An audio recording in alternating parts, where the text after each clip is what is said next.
The midnight celebration, the cursed women's day. They say there are places in this world that do not belong to the living.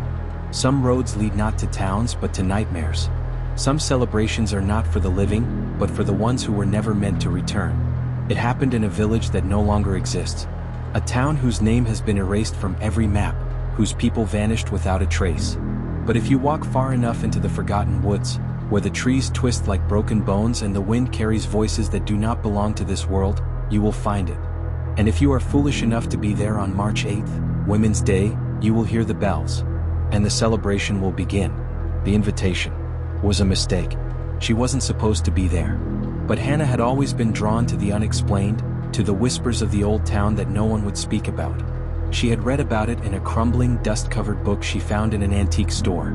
A single entry, handwritten in the margins, said, "They come back every Women's Day. Do not answer the bells.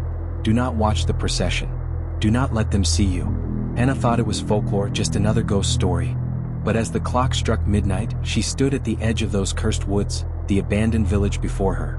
Then she heard it, the slow, mournful chime of the bell tower, though no church remained standing. The sound vibrated through her bones, shaking the air around her. Then she saw them. Figures, draped in tattered veils, moving through the ruins. Their heads bowed, their hands folded in prayer. Silent. No footsteps. No sound. Only the bells ringing from a place that should not exist. A procession of women, their faces hidden, gliding through the town that had been abandoned for over a century. Hannah should have run, but she didn't. She watched, and they felt her. The celebration begins. The moment she exhaled, just one tiny breath, the women stopped.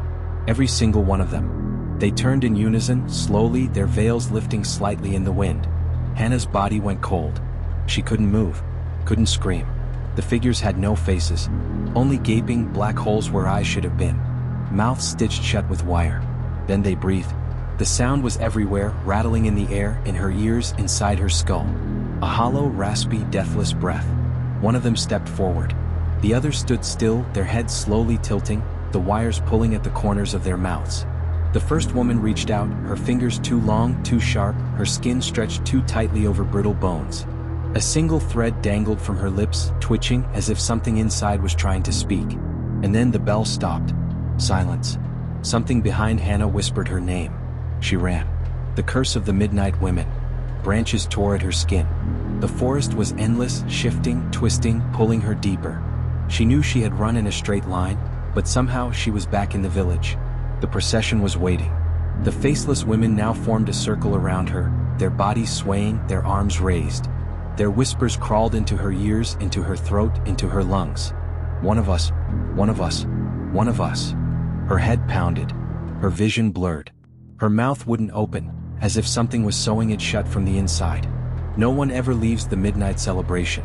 No one ever speaks of it, because those who do, those who hear the story, become part of it. Hannah never made it out. The next year, on Women's Day, another woman heard the bells, and the procession grew longer. You shouldn't have listened. You read the story.